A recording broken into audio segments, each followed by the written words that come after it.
Hey, what's up guys, and welcome back to another Real Madrid review.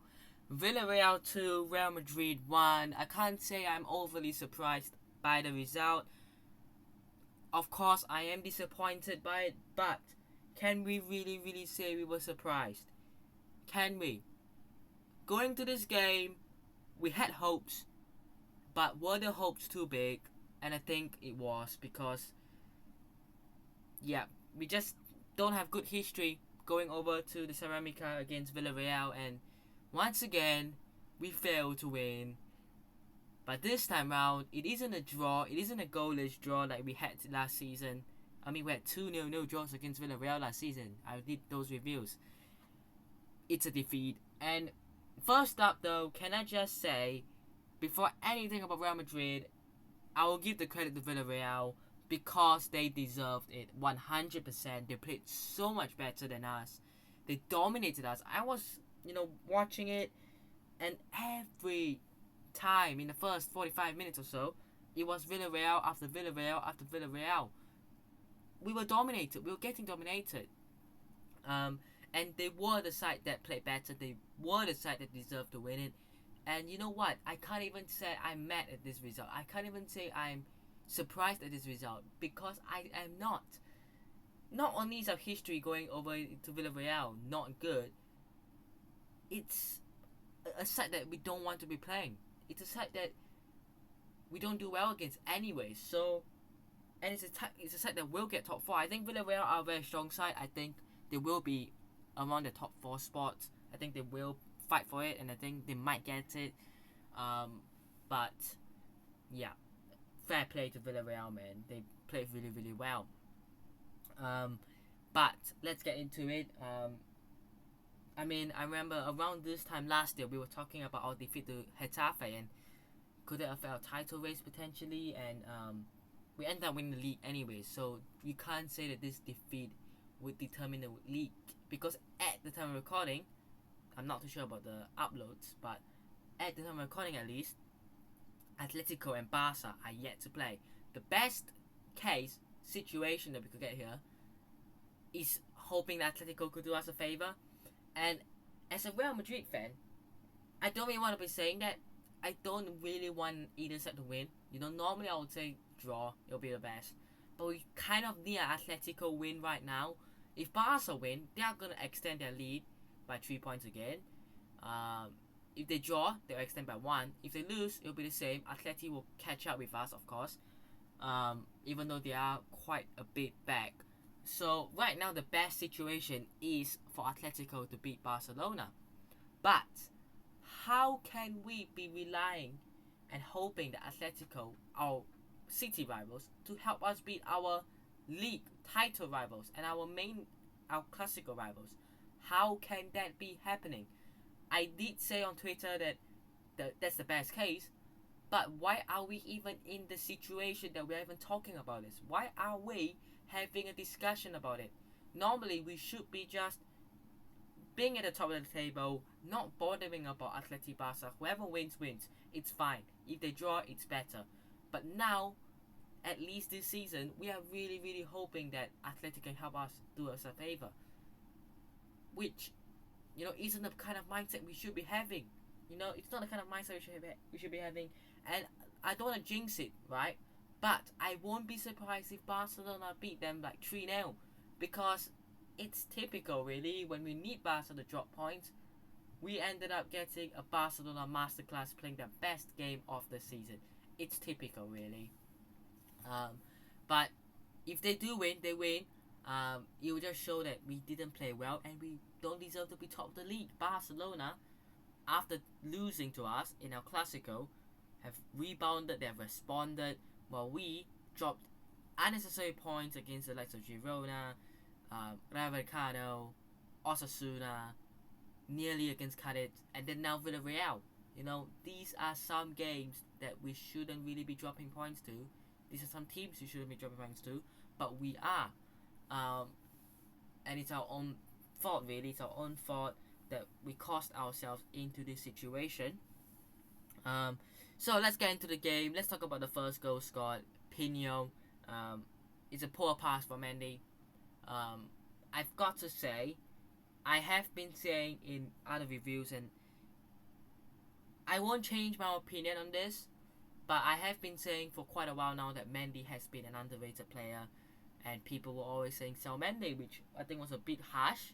It's a bit not rude in a sense, but I think it's an undeserved for Mendy. I still won't change my opinion, even though it's only a game. It's only a game, right? It's only a game. One game won't change my own opinion on a player, right? If you want to be taking this game into account, not only Mendy was bad, the defense was bad, the midfield were nowhere. Benzema got a goal, but it was a penalty. Vini Jr. was a bit quiet. Valverde, since the World Cup, hasn't been the same. We could talk about players not making an impact. So I know Mendy's gonna get the headlines. Mendy's gonna get the abuse. He's gonna get targeted because he made the mistake. He made the poor pass to Parejo, which then led to the goal. Okay, I will say that is a mistake, and you can't defend any player for that. Whether he's your best player, your worst player, your best performing player, your most underrated player, whatever it is, if they make a pass like that, you can't defend them. It is a poor pass. It is a huge mistake that cost us the goal. And eventually the win, the points. But overall as a player, I still think he's a decent player. It's just those one-off games where you just have a bad day at the office. Do you ever feel like when you go to school or go to work, you have been every single day you've been doing it. Your teacher gives you homework, your boss gives you work to do, and then the one day you just didn't do it. That does not make you a bad employee, because for 99 after 100 working days, for example, you have been doing it. But one day not doing it doesn't make you a bad worker, a bad student. It just makes you bad on that day, for sure, because you didn't do your work. But you're not an overall bad employee worker, right? But I still have to say that it wasn't good for Mendy. It was a poor performance, a poor pass to Parejo. Parejo is that spine of that team of Villarreal. That Villarreal side, that main focus in that team. I know Jack Moreno is there, and potentially like Chukwueze and Pino could cause a bit of problems. But realistically, if you're talking about controlling that midfield for Villarreal, the tempo of the game, it was going to be Parejo. He has been doing it for years at Valencia. He's gone to Villarreal, and he's still the same player for a different team. He is in that midfield, controlling the midfield. Baena wasn't going to do it. He's never really been heard of. And Coquelin isn't that dangerous, Moreno is a good striker that we should have been aware of. Pino is a good player. Chukwueze has the pace and has the danger. But I would have expected Mendy to do well, which, okay, Mendy's main problem wasn't Chukwueze really, but it was just that poor pass. But we gave Parejo the spine of that Villarreal team. You give that player the ball, he's going to be able to do wonders with it. He passed it to Moreno, and it looked like maybe there wasn't going to be a way. Pino was empty, and all Moreno had to do was make a pass to Pino, who was unmarked, empty, and he scores. And that was really, really poor. You can't defend anyone for that. The defense was poor. But if you go back, it's Mendy's fault. For sure, I will 100% agree. And there's no way in defending a player for making that pass. You just can't defend him. If you defend him, you're actually biased. It's biasness now. The second goal was scored by Benzema. A penalty from the spot. I think both penalties were actual penalties. Both penalties were fair. Handballs.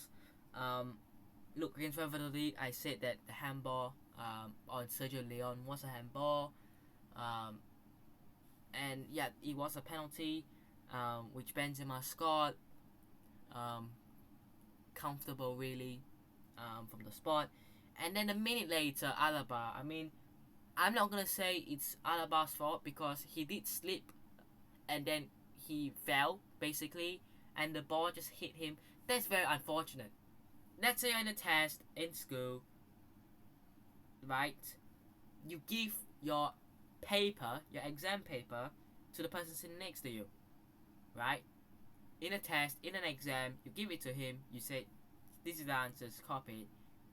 Obviously, you were caught, you were expelled, you got a 0, and, you know, obviously you broke the law, you cheated, serious offense. Compared to, you were doing an exam, your paper dropped on the floor, the person sitting next to you saw it and copied. Now that is a very huge difference, right? You have the ball, you give it to your opponent, you concede, okay, and you were punished for that. You fell by accident, the ball came to you without you intentionally, or he just tripped and you fell basically, right?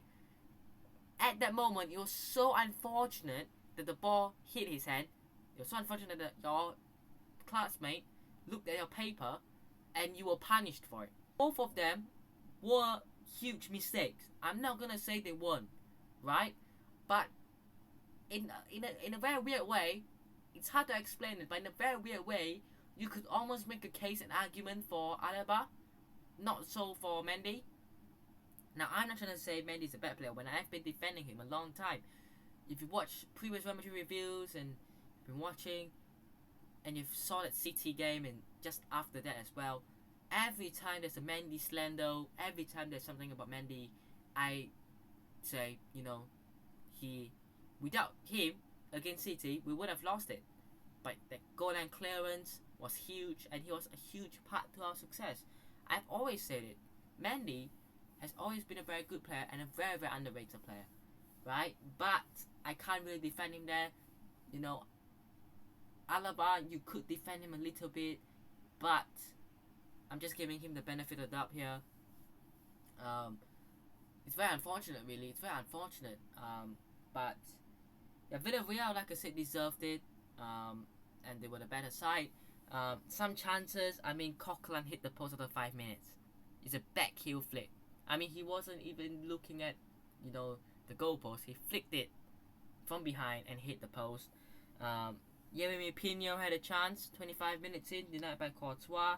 And then Vinny Jr. had a chance denied by the legs of Pepe Reina in the 39th minute. And then all the way to the 96th minute, some drama at the end. Danjuma have a chance beaten away by Courtois. We go down the other side. Raul Albiol clears the ball. We get a corner. Courtois comes for the corner. We play a short corner, which I don't really understand why. I didn't really understood why we played the short corner. It would have made more sense to just cross it in, really. Just put the ball in. I mean, what's there to lose? At that point, you brought a goalkeeper out. The goalkeeper was out. May as well. We played it short. The shot from the short corner was deflected and blocked. Villarreal went on a counter attack with Courtois not in goal. So basically, empty net. With one player running back against 2 or 3 Villarreal players, Danjuma could have squared it across and maybe they would have scored. He went for it from very far out and just went wide. That would have been incredible if he had scored for Villarreal and for him, of course.